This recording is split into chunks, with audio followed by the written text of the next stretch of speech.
This is the Landlord Survival Show. When people stop being nice and shit gets real. You're the landlord. We're here to help. This is the show for what the gurus don't tell you about owning rentals.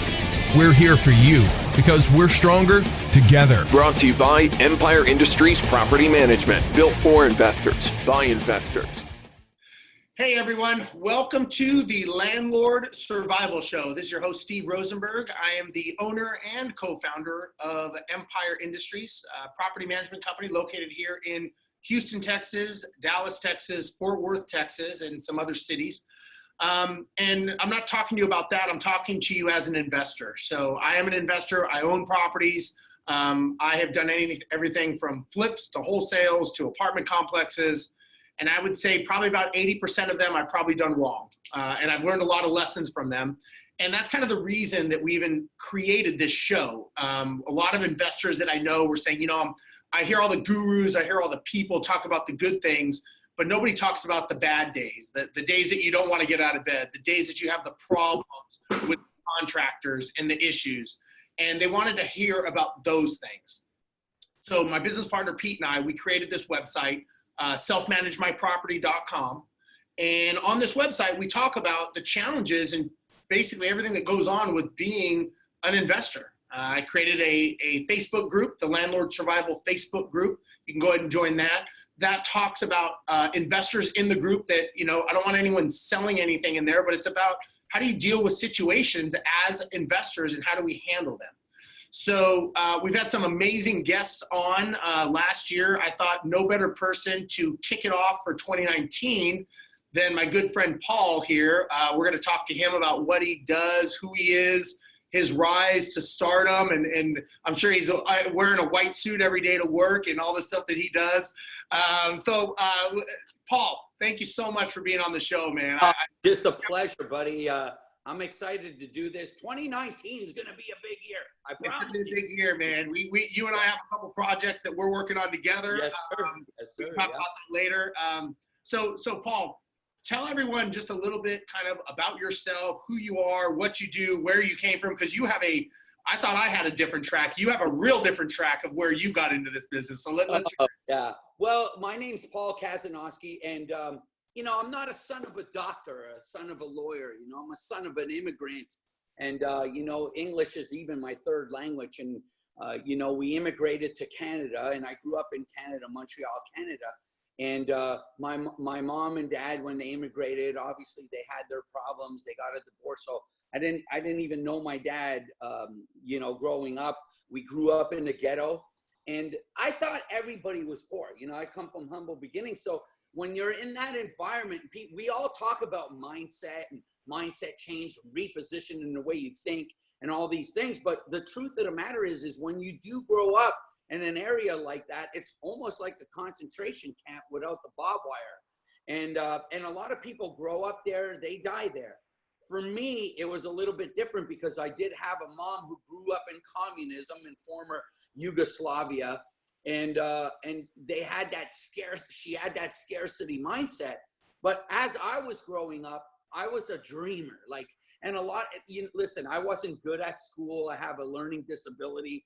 I'm dyslexic, severely dyslexic. I have trouble spelling, reading, things like that. So coming up in that environment, I had different dreams, and I would watch TV just like anybody else out there listening to this podcast and whatnot.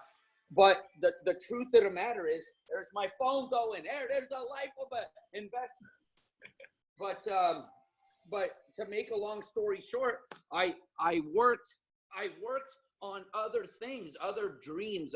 I was a fighter. I became like an athlete, and I played drums, believe it or not. I never thought about being in business, let alone being in real estate business, but I had discipline, and I learned discipline through being an athlete. And I started fighting at 9 years old. I was getting picked on by everybody in our neighborhood because we were a little bit different. Obviously we were different growing up in the hood. I didn't have the English skills that I do now. And, we didn't have all the money to have the nice clothes. Not that everybody in my neighborhood had the nice clothes, because growing up in that hood, you're not going to have the designer stuff, but we were even a step below that. And so, you know, you get that. And so my mom early on said, look, my son has to learn how to protect himself. Well, it was the best thing. And there's a correlation of being an athlete and learning about discipline as there is in business. And so what I learned as a boxer and learning this kind of like get up and do it even when you don't want to, so let's face it, no one wants to work out every single day. You know, some people are fanatical about it, but even them, they have days where they want to take off and rest. Well, I learned at an early age, 9 years old, like I said, my mom took me to the local gym around the corner from my house and said, my son's getting picked on and I need him to learn how to defend himself. Well, lo and behold, I became very engulfed with that. And all those lessons I learned there kept me away from the bad things. I never drank, never smoked. There was a lot of people that I grew up with that ended up going to jail and all the horror stories you hear in any hood, bad neighborhood, so to speak, bad, humble beginnings. For me, because I had that discipline, you know, I was able to, you know, sustain myself as stay away, you know. And to make a long story short, I ended up moving to America when I was 19 illegally. I bought a two-way ticket to California. And I had a dream, you know, and I was going to do it either by being a drummer or a fighter. Lo and behold, I ended up becoming an entrepreneur and a business guy. But the fact that I did take a risk and moved to California, ripped up my going back ticket, my return ticket. Back when I came in '89, you know, it wasn't electronic. You got the actual ticket. So as soon as I got off the plane in June 6th, 1989, I ripped up that going away ticket, coming back ticket to go back to my country, Montreal. And I said, I'm never coming back and I'm going to make it. And I used my discipline and my stick-to-itiveness, fortitude to do something with my life. And I didn't know it was going to be in business, but I had to survive. No one would give me a job because I didn't have papers. And I had a good attitude at that time. I still do, obviously, but like that's what brought me through. It's the discipline, the attitude, the knowing that something good is going to happen in my life. And lo and behold, I started a small audio business by accident, and I grew that. And then that's kind of how I stumbled into the real estate game, is because I was making a substantial amount of money and I didn't want to blow it like most people that make money. So I wanted to reinvest, and I ran into a builder guy that I met through another real estate agent, because I was going to build a custom home for myself. I saw an opportunity, and unlike most people, when they see an opportunity, they don't jump on it. I did. I saw something in this guy, and I saw an opportunity to make money. And lo and behold, here I am, an investor several decades later. And, you know, and I've been through the good, the bad, and the ugly. And I heard you on the onset of this, you know, the Zoom meeting that we're doing here, saying, you know, like, you talk about the ugly. And that's the thing. Most gurus don't. They want to make it sound like it's all, you know, gardens of roses. It's not. It's a grind. It's a lot of ups and downs, but it's a lot of discipline and a lot of knowledge. You have to have the knowledge. And that's why I love your show, because you're constantly giving out that knowledge to all your students and people that tune in. Thanks. I appreciate it, man. That's a story. Now, I think you're being a little modest. You did a little more fighting than just a fighter, right? So tell everyone what you did in the fighting realm, because that's pretty impressive to me, what you accomplished there. Well, yeah, I mean, you know, I've been through a lot. You know, life wasn't easy. You know, just even as a fighter, just as a real professional fighter and stuff like that, wasn't easy, man. You know, I wasn't the most gifted guy, and you know, there's a lot of people that's gonna hear this, and they're gonna feel me, because I'm a feel kind of guy. I mean, you know, when me and you, passion, man, your passion, we connected because it's about heart and soul. And you know, I've been through a lot, and you know, having the learning disability, everybody said, you know, this guy will never amount to anything. But the truth of the matter is more and more people got to know me for who I was. They would say, man, this guy's a little bit more special than most people. So it doesn't matter where you come from or what's holding you back and all the ups and downs. I mean, as a fighter, you know, it's funny because it's all about weight. It's all about weight as a fighter. And, you know, I'm built like the European stocky guy. So everybody I ever fought was way taller than me. They looked more ripped than me and all this stuff, but they didn't have the special sauce, and the special sauce comes within yourself. And it is the same thing in business. It's the special sauce that you could see when you meet someone. Like when I met you, you know, I was like, okay, this guy's got it. There's this special thing that adversity, the challenges in your life that you go through, which obviously I went through. You know, we had times where we didn't have food, and you know, and I'll be honest, you know, like I said, I never did drugs or drank, which is true, but growing up in that environment, you're going to hang out with some of the bad people. And I did some things that I had to survive. You know, I had to, you know, sometimes I would steal food, believe it or not, just to survive. I would try to help my mom. I saw her struggles and things like that. But it's that mindset that is put in your makeup growing up in those environments, those hard environments, that sometimes you could take the right road or the left road. And I just decided, look, I'm not going to be like everybody else. And in business, I think that's really important to make a stand for what you believe in. Anybody can make it, but it's not easy.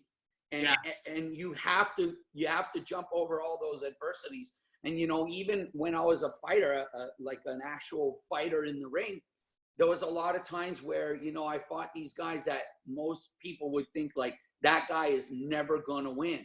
But somehow, some way, I always found a way to win with having that tenacious mental mindset that brought me through all the adversities, even in a fight. And I always say, and you and I talked about, you're an athlete too, and being an athlete, really, truthfully, being an athlete, if you could take all the disciplines and all the trials and tribulations that you learn in that realm of field of winning or losing, will bring you'll do a lot better in business if you have that kind of mental fortitude.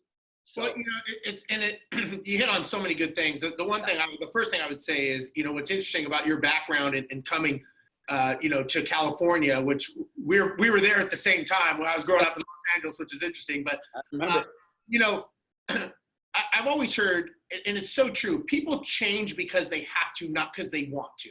So right.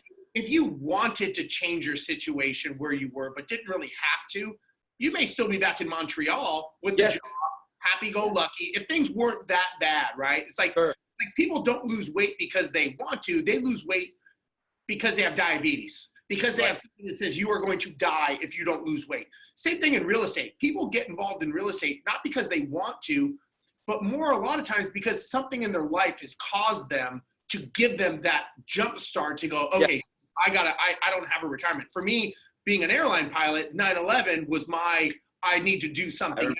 I never wanted to do real estate. That was never my plan. Just like that was never your plan. I mean, I was, you know, an athlete like you. Sure. And I will take passion over skill any day. If someone has that passion and they have that drive and they don't care what it takes to get it done, I will take that 9 times out of 10 every single time. Absolutely. You know, you too. Now, let me ask you this. So you're out in California. How do you get into real estate? Like, you know, so I guess 2 questions. Number 1, how did you get into real estate from that? And what was going through your mind? Because that is a big shift from athlete to real estate person. Different people, different dynamics, egos, obviously, in real estate and all that stuff. But tell me, what caused that transformation? Well, the funniest thing is when I first understood what real estate was, because obviously growing up in the environment that I grew up in, there was no business people that you can get mentored from. Right. And when I did move to California, now I re-met some of my dad's side because his sister was living in California in Redondo Beach. And obviously it's my aunt. And, you know, like we got to see each other, and they were so excited to meet me, and they heard of stories of my hardships and all that. And so when I met them, I saw that, wait a minute, these people actually live a different life. And of course, lo and behold, they were doing real estate, and they were accumulating properties. And I told obviously my uncle, my aunt's husband, he was married into the family, but he was my uncle. And so I started asking them questions about what they did, because I saw their lifestyle. I saw how happy of a family they were. I had my cousin Steve and Debbie.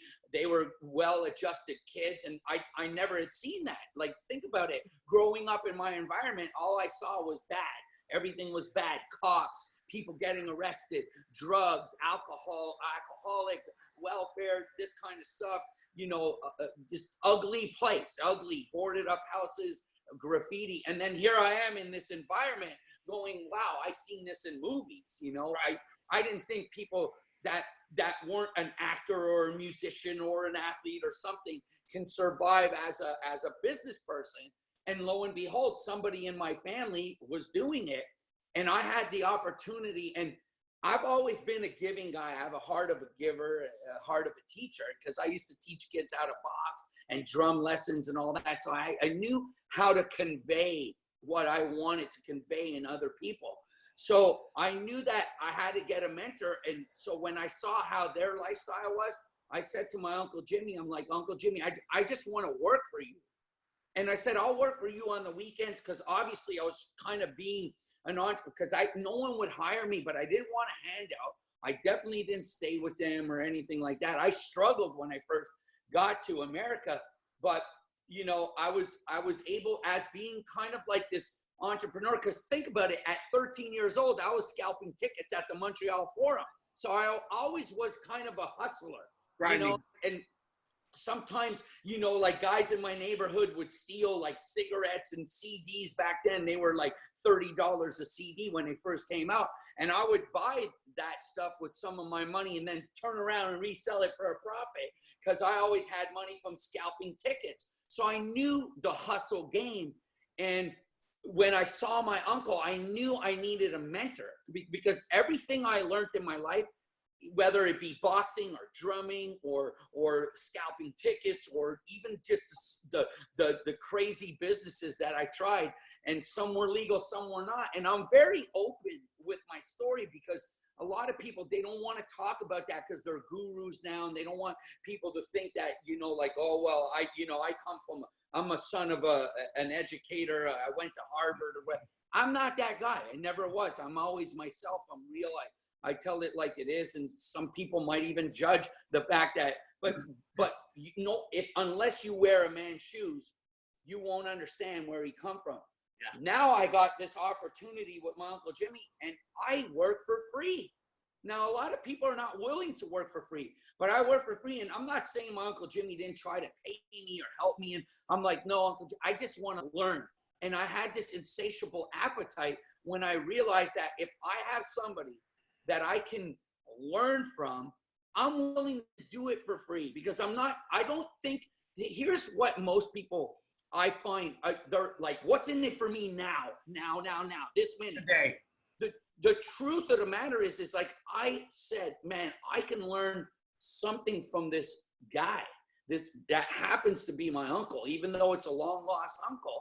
I want to build a relationship with people that have no dysfunction, and they were a real family, and this is the way I wanted to live. And it's amazing for people listening out there. If you're not in the right environment, get yourself in the right environment. If you're not in the right environment, if your mindset is not right, reposition the way you think. And that's what I did. And I was able to learn the construction side, and I would ask questions. And I saw my uncle go from one paint store to the other to try to save a few dollars. And I'm like, here's this multi-millionaire living in California, owning a bunch of properties in the South Bay area, which, you grew up in California. You're talking about, very substantial, profitable houses there and near the beach and so on. And I'm like, I was learning about business, even though the way I did business was like more of a hustle kind of thing, but I had this thing inside of me. It's God given, but don't misunderstand me.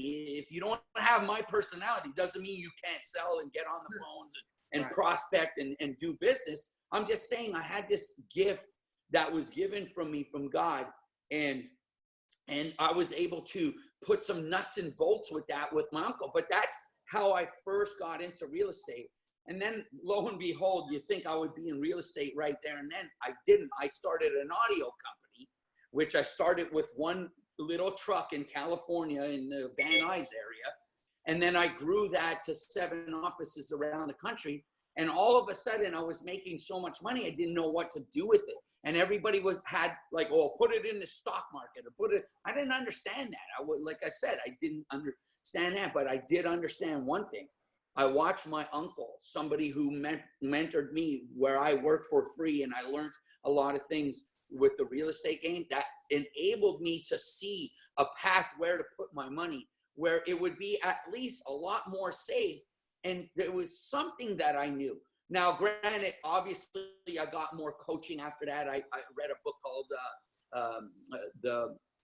it was from Tom Butler, Short Sale Magic. And I learned how to do short sales. And I actually, believe it or not, reached out to the author. Now, how many people are willing to do that? I literally, I stalked the author of that book, because obviously when you read a book, you're not getting all the answers. You're just getting kind of a mind tease sort of thing. So I was willing to do the necessary steps to meet the author, got on a plane and literally flew to Utah and spent a couple of days with the author and tried to pay him. But he saw something in me too, my excitement, my energy, and my will to succeed, that he said, if you make it in this business, which I think you'll do very well, I would love for you to come and speak to my new students. And I kept my word with him. And after I did a few short sale deals, when I first really got into it. At first, I started building houses because I met that guy in Las Vegas. When I moved to Las Vegas, I met a guy, Mike, and he was a builder, and I was actually building my own house with the money I had made from the audio business. And I saw an opportunity here, and I told him, look, I have the money. You have knowledge. I have some knowledge from my uncle and my aunt. I would like to partner up and then move it from there. Remember, guys listening to me out there, like, some people get into business and they overanalyze. And you know this, Steve. You've seen people do this. They'll overanalyze it, and they won't jump in because they don't know everything yet. They haven't had the proper mentorship or coaching, or they didn't read enough books.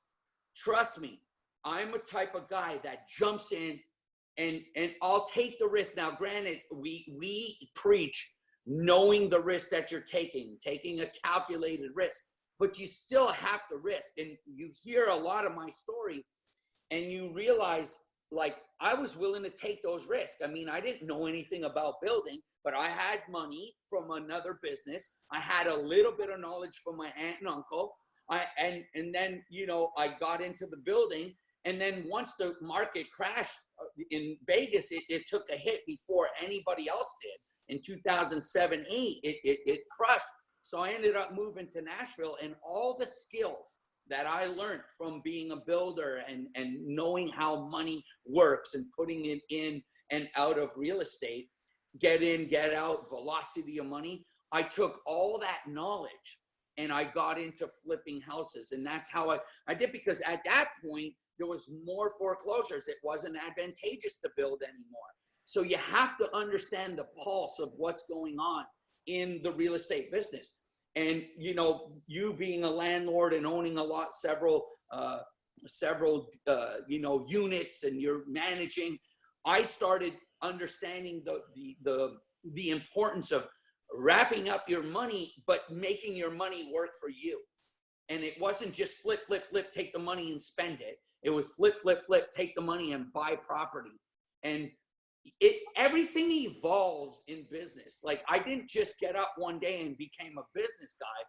There's an evolution of success but your mindset has to be right.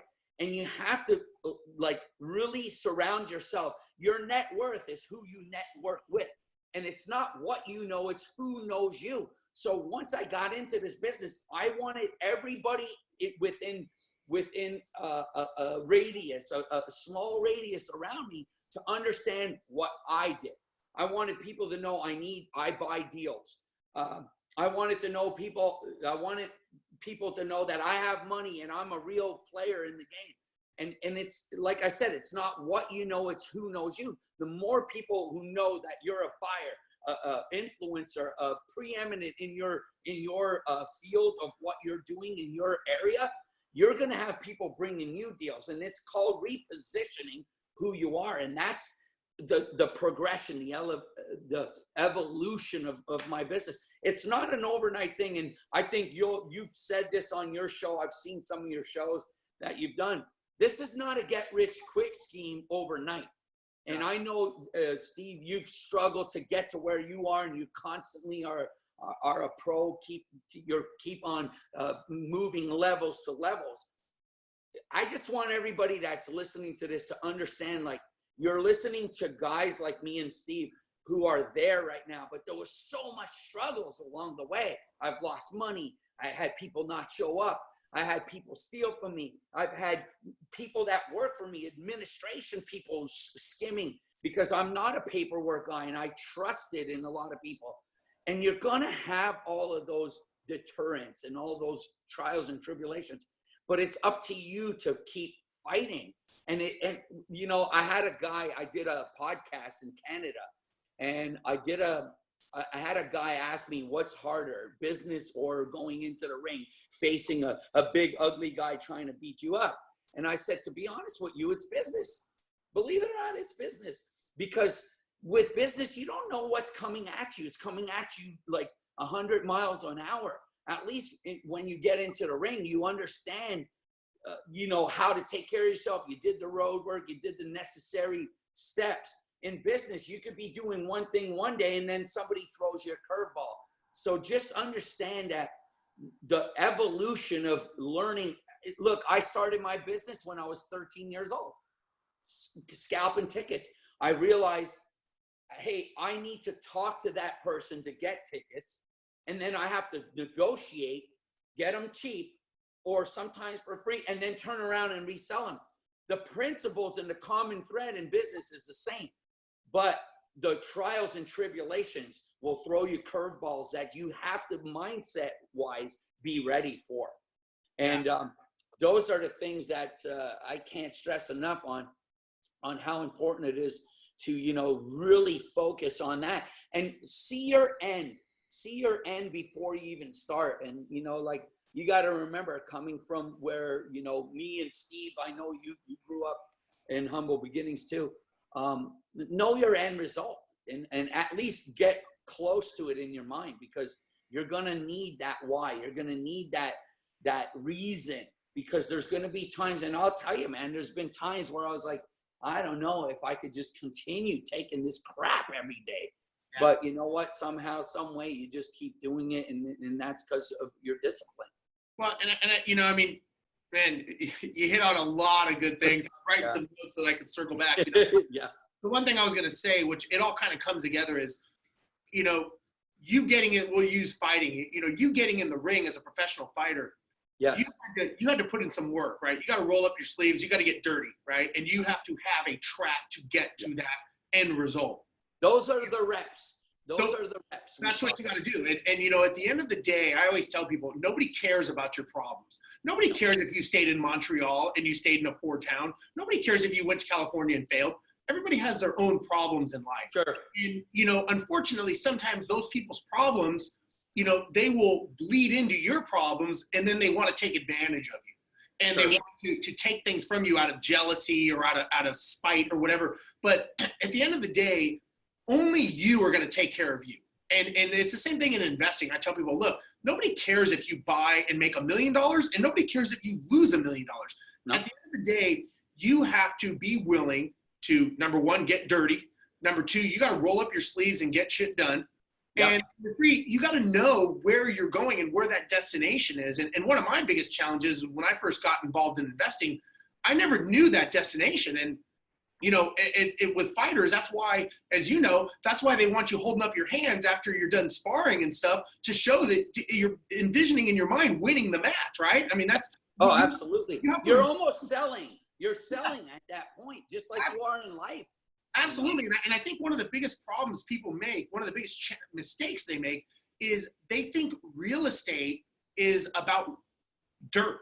And it's not. It's a people business because your business, like relationships. If you're in a fight, you're fighting one guy. You know exactly where that hit's going to come. You know where the swing's going to come. When you're in business, man, it could be a lawsuit from the left hook. It could be something from behind you that you weren't even expecting. You're going, man, I got a house. Things are right. All of a sudden, your contractor goes to jail and he's got all of your money tied up. Yes. That you can't expect, right? It happens. It happens, right? And that's the people side of it. And you're going, man, this would just be great if I didn't have to deal with people. Unfortunately, that's not how this works. And this is a people business, and it is 100% people business. There's dirt and there's wood and there's shingles and there's other things, mechanical items, but that's not the problem. The problem is understanding how to work with people to get everyone to go towards your goal. Because you as the entrepreneur, though, that's a great point that you made, because you as the entrepreneur, it's your responsibility to have the right people and empower the people. What I hear this a lot, and I coach a lot of students, and I speak around the world. Well, not around the world, but I've done some international stuff. But for the most part, I hear this: I can't retain my people, or my people don't respond to what I'm doing. And yes, you're right. It is a people person. It's a relationship. Like I said earlier, it's who you network with is how your net worth will look like. It's network with net worth. But what I see a lot of people, and I could share this with you guys listening to this, is if you accept a C player, that's what you're going to get. And, I remember when I first started flipping houses and building, I would be like, well, at least that guy shows up. But he didn't care because, like, the painting wasn't done to my liking, so to speak. And it was really me as the entrepreneur to have to empower these people. Now, granted, if a C player is a C player and he's late and he doesn't come and his attitude's bad and whatever, and he wants to get paid more for doing less, he's not your right guy. The problem is people are willing to accept that player in their team. And what happened with me is I had to really refocus and say, you know what, I am not accepting this anymore. I want like you said, a character guy. I'll take a guy that's willing to, I'll take a guy willing to go through the hardships with me and to paint the vision alongside with me. Those are the people that you want to have in your company. And that's what I started doing. I started really shifting and watching. And I remember one day when I said, I'm not going to accept my painter. And I used the painting analogy because I had this story to share with you, where he would always come late. He would do a very substandard job, and I would keep him because that was the only guy I had. Well, really and truly, it was my fault because, and I'm just using this one example. Believe me, I had to restructure a lot of this in my business, and I hope this will help anybody listening to this, because sometimes we get lazy ourselves as entrepreneurs and say, well, at least I got the guy. He does show up and it does get done and it looks decent. Here's the thing. One day I said, if he doesn't show, I just made a mindset click change, just a change, and said, I'm not accepting it. I will not. If I want to scale and be better, I need better people around me, and I need to be a better leader. Remember, it's about you, the entrepreneur, leading your troops, painting the vision for your company and what you want done. And you want other little soldiers that want the same thing and that they can grow with you. And so, like on the onset of me telling you this story is I hear this from my students and all that, and I always use a very similar story that I'm sharing with you guys. Is I took this guy's painting stuff and I literally wrapped up his sprayers and all that and took him out of my house and I put him on the curb, on the side with her, and I said, He pulls up at 9 o'clock. He was supposed to be there at 7:30, 9:10 in the thing. And I was watching my watch. He walks up and his name was Ricky. And he's like, hey man, why is my stuff outside? I said, I put it there. And I said, I today is the first day I refuse you taking advantage over me and my company that pays you and that helps you get to what you need. And so, yes, he was mad, and there was not an altercation physically, but just back and forth. And I said, you know why I'm doing this, Ricky? It's because I love you, man. And I've accepted you being disrespectful and disrespecting my time, my company, and everything. And I said, in order for you to work for a good company and a good guy and a good entrepreneur like me, I want an A-type play. And you're not that guy. I need a player that's an A-type, and I'm going to find that guy.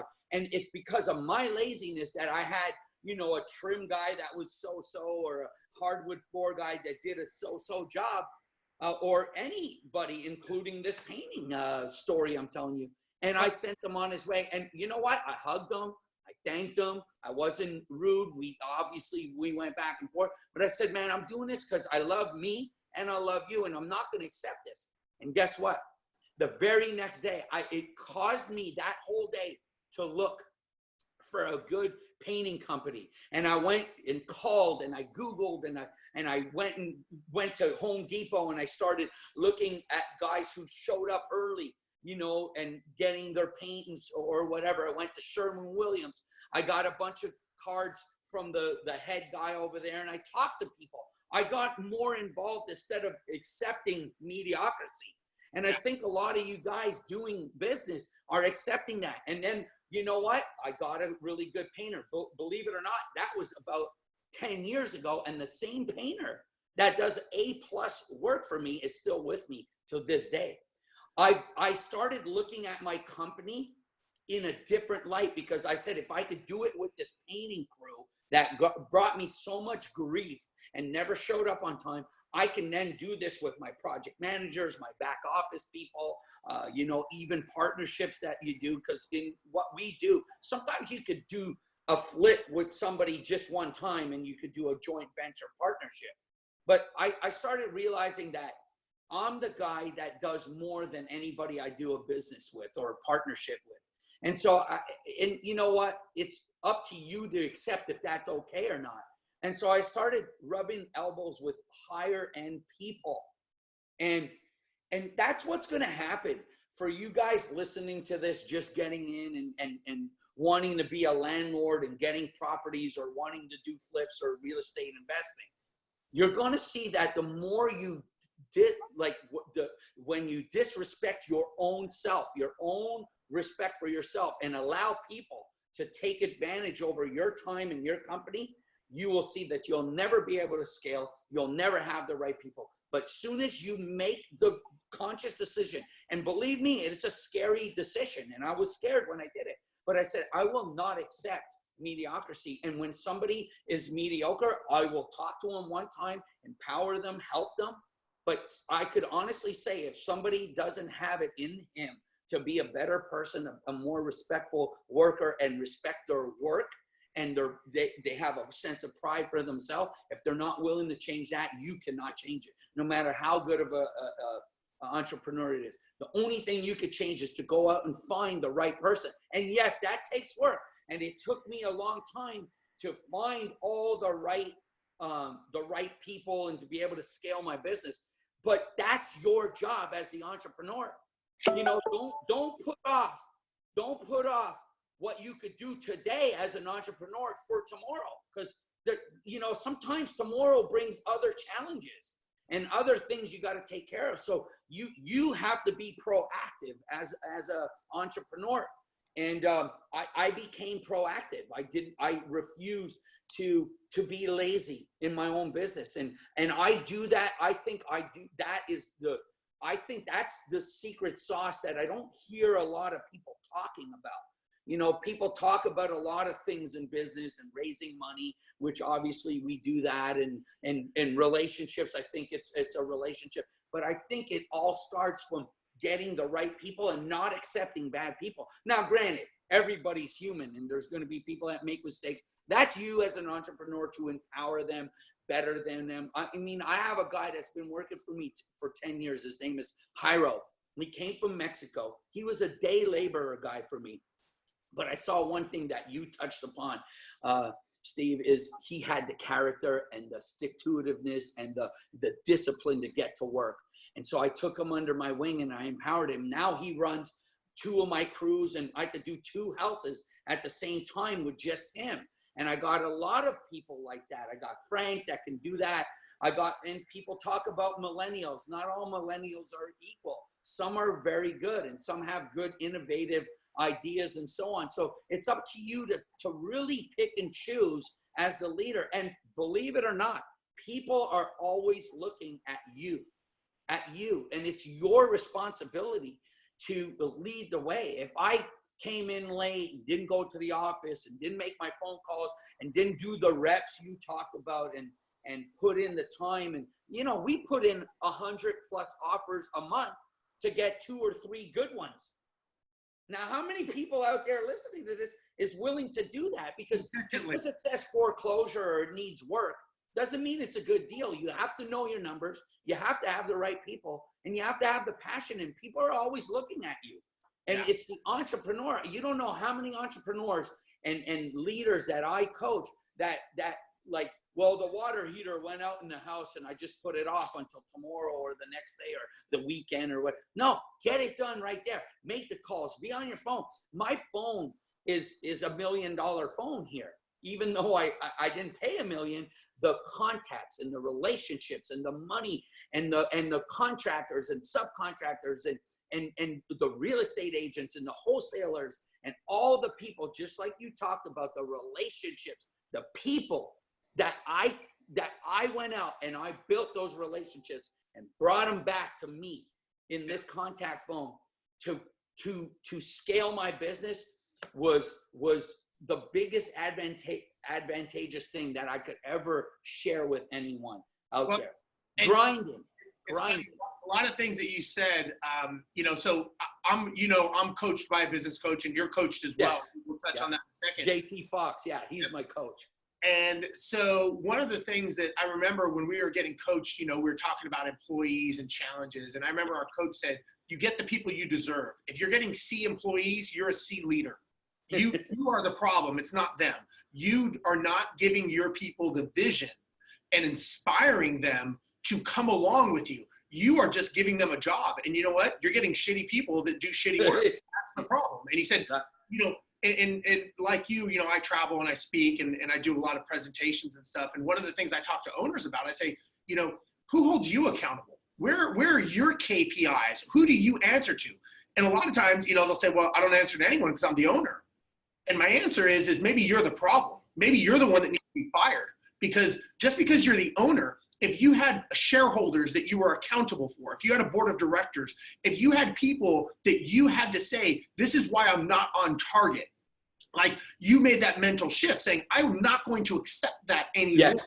Most people operate out of fear because they're hitting that glass ceiling. They don't get coached. They don't get any kind of training on being a leader. They don't talk to people and get mentored. They think that it's a singular sport, and they think they're playing football by themselves.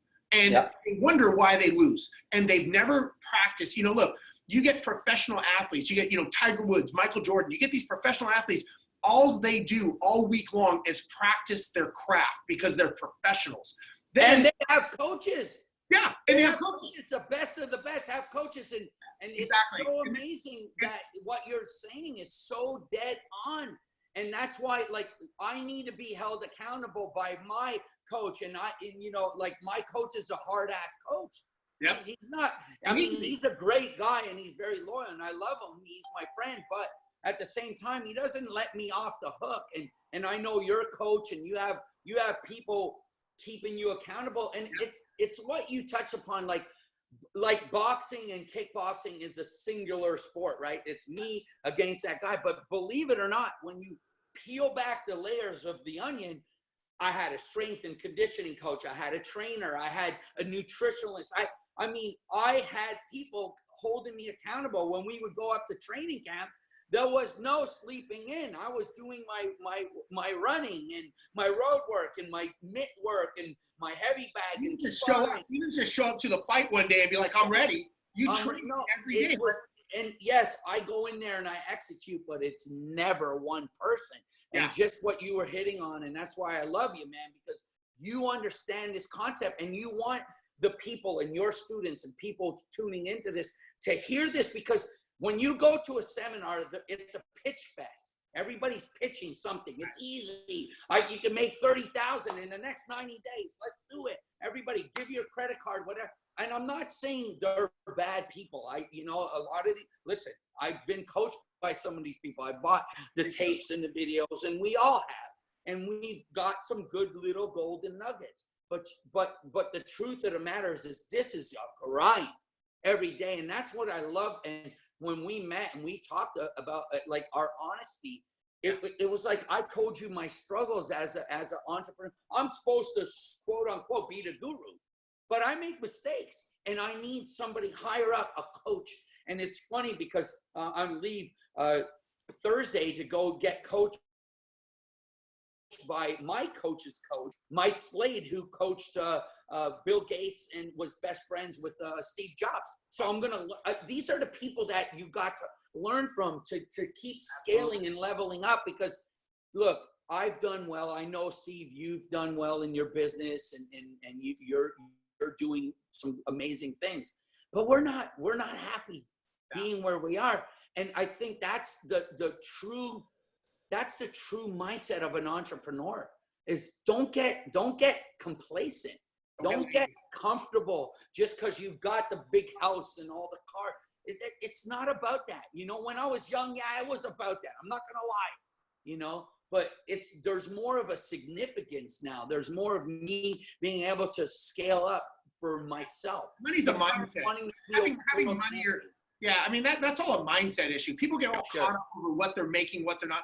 That's just a mind. That to me, it's a fictitious thing made in your mind. We could be holding stones in our hand, and that could be right. I mean, it's irrelevant. It's how you get there. I mean, you like me, we could be put in another country with no money, and you and I would both figure out a way to be successful, create a business, get partnerships, and become successful in any kind of industry. I don't care what it is, because we understand the concepts of it, and that's a mindset. That's not a tactical thing. That's a strategic thing, and we understand the value of being coached. We understand the value and that is a coachable thing. There's going to be people listening to us right now, Steve, and they're going to say, well, my personality's not like these guys. They're very outgoing. I'm different. Yeah, I'm different than them. Well, listen, I know people that don't talk like I do or you do, very well-spoken, very quick, witty, sharp. Right? Very kind of like people always say, you're a great sales guy, Paulie. I'm not trying to sell anybody. I'm just me. I have energy and I'm excited like this. I'm always passionate. This is not fake. I'm always like this. I'm not doing this because we're doing this show together. But some people don't have this kind of person. Doesn't matter. You could still have inside of your own mind your own way of making it. So you got to find your passion. You got to find your passion. Yeah, and exactly. And you might not want to flip houses or be a landlord. You might want to just be a straight up real estate agent. Yeah. Well, guess what? Be the best real estate agent in the country. And believe me, I know the best real estate in the country. And he is a guy that used to work for me when he was 21 years old in my audio business that I started. So he is in the top 10% of all realtors in the United States. His name is Bernie Gallerani, if you want to look him up. But Bernie had something special, when he first applied to work for my company, and then later on became partner, and we grew the company together, and him and I are still friends. You want to be surrounded with these type of mentalities. And that's why me and you hit it off, because we saw each other's heart and soul and who we are. And it's not a brag. Like, I don't go around saying what I have and what I made. You see a lot on Facebook and Instagram. Everybody's an expert now. Everybody has the Lamborghini and the Rolls Royce and all. And listen, there's nothing wrong with that. And I get why they do that. I get it, because a lot of millennials want that, right? Like a lot of younger guys. I remember when I was young, I wanted the lifestyle, but there's so much more to it. There's so much more to it than just that. And, you know, like I said, get the people that have the heart of a teacher. That's who you want to be with. Mentor with people and be coached and learn from the people like people that are really grounded. Really grounded. This is a great segue. Let's talk about what you're doing now, because you're kind of stepping into that realm of mentoring people, and tell everyone kind of what you're doing. And we got a couple minutes left, so just kind of give everyone the overview of what you're doing, and if they want to get in touch with you and they want to kind of burn some of the energy off of you, tell them.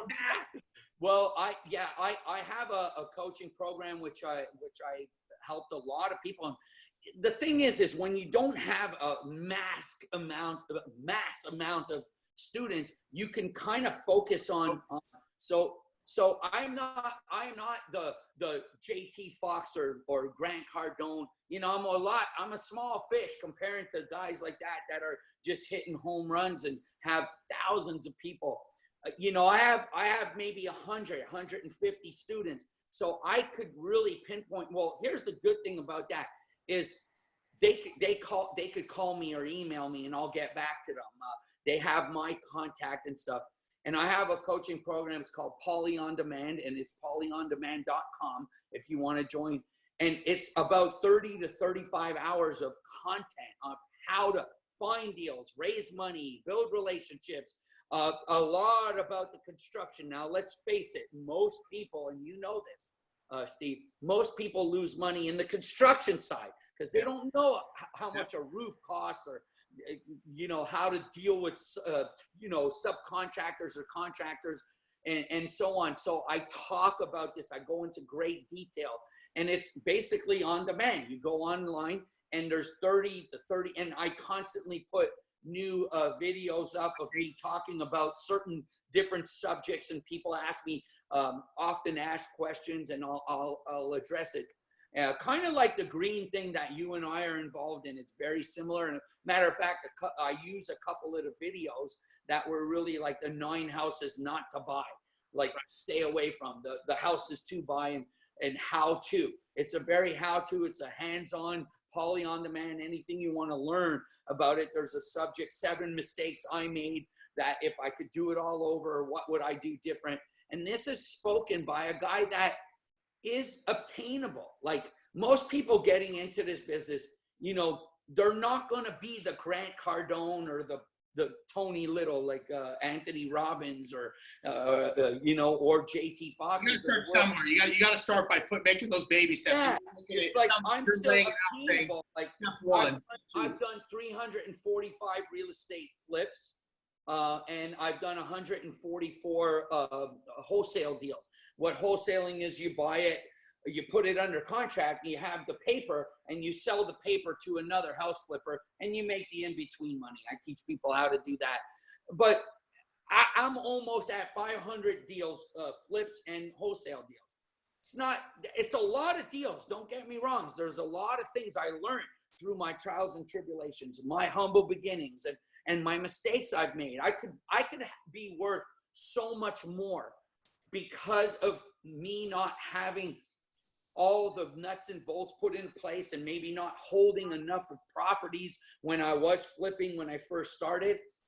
I've made the mistakes so I can share those mistakes with people, and that's what Poly On Demand. Yes, and that's what Poly On Demand is all about. And but by the way, it's $997.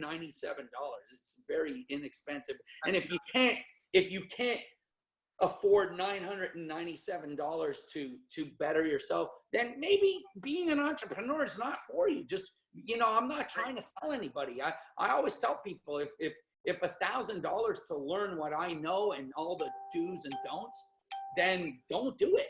If that's a lot. I've had people I've helped for free. I'll be honest, and I'm like, you and I both talked about this when we first met. We've helped a lot of people, and I've helped people for free, and I still do. I'm not going to lie. I still take phone calls. I'll still shoot out emails. I'll even have some people fly down and hang out with me for a day or two. But you know, it's because to be honest with you, because I got a heart of a teacher, and I'm not a selfish person. Maybe it's because of where I come from. But I'll tell you, some of the top gurus, you're spending $50,000 for one day with them, or $100,000, and you know, it's to take a photo op and celebrity brand with them, which is great. I love celebrity branding, and that's all good. And having branding and marketing is the fuel of everything. But there is a place to start, and I'm a type of guy, and I know you are too, Steve, that we can take someone who's never done this and bring them to a level, and then once you get to that level, then we could readjust to the next level and so on. So, all right, Paulie. Well, listen, man, I love talking to you, man. I love talking to you. So again, they can get you from paulyondemand.com. Is that correct? paulyondemand.com, and then Facebook me on Paul Kazanofski, Kazanofski. Just Facebook me, and then get me on Instagram, and you see some videos I do on there, and I put up some of the houses we're flipping. And if you follow me, you'll see that what I do, it's not like I don't exaggerate my numbers. You're doing I'm very honest. You're grinding. Yeah, I'm grinding. You don't see me, like, I have nice cars and nice houses. You don't see me posting all that and getting out of my cars. I do what I do every day. I invest. You know, when I get off of here this morning, I'm going to make sure that one of my Airbnbs, which I do Airbnbs now too, and that's something else I teach, but I'm going to one of my Airbnbs to make sure that it's all done so that we can start making money off of that. I'm constantly grinding. I started 2 houses flipping last week, you know, and now I'm raising money. I just raised another $250,000. So sometimes when you look online and you see these gurus, and I want to end at this, and it's kind of like being a drummer or a boxer and seeing this drummer that's been playing for 30 years or 25 years, and you're just starting and you're like, I'll never get there. Sometimes when you look at a guru who just has a airplane and he's living in a penthouse and he's driving all this stuff, you're like, oh my God, I'll just never get there. Remember this, none of us, Steve, you, me, any one of these guys that you see didn't get to where they are overnight. It's a long journey. So don't look at their success in your mind, like I said earlier, like being a drummer and this great drummer, a good fighter, or whatever the craft you want to learn, including, you know, real estate. It's a long, drawn out process, but the more mentorship, the more coaching you have from people on your level.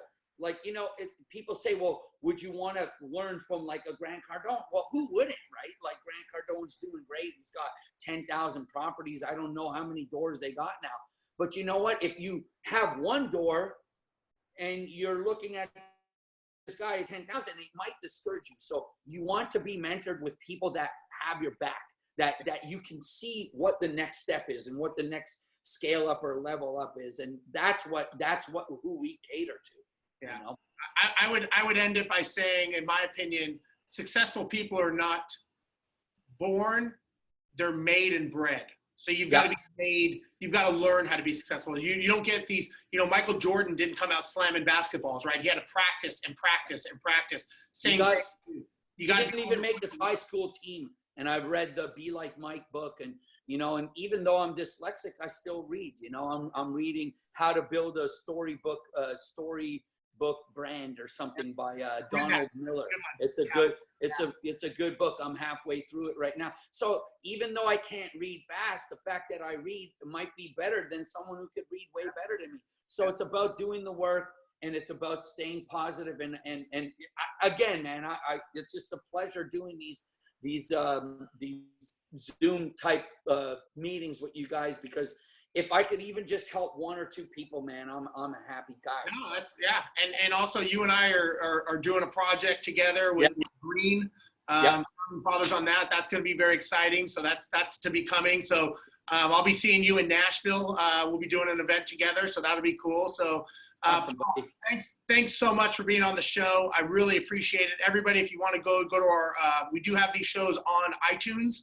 Also go to our website, selfmanagemyproperty.com, and go to our Facebook group, Landlord Survival Show on Facebook. So Paul, once again, I want to have you back on the show. I want to hear the stories. Love it, man. Maybe we'll do one on location in Nashville. Everybody, thanks so much for being here today, and we will talk to you later. This has been the Landlord Survival Show. Join us next time for more of what the gurus don't tell you about owning rentals. And for even more, find us on Facebook. Brought to you by Empire Industries Property Management. Built for investors, by investors. For more information about this show, visit our website, selfmanagemyproperty.com, home of the ultimate landlord survival handbook.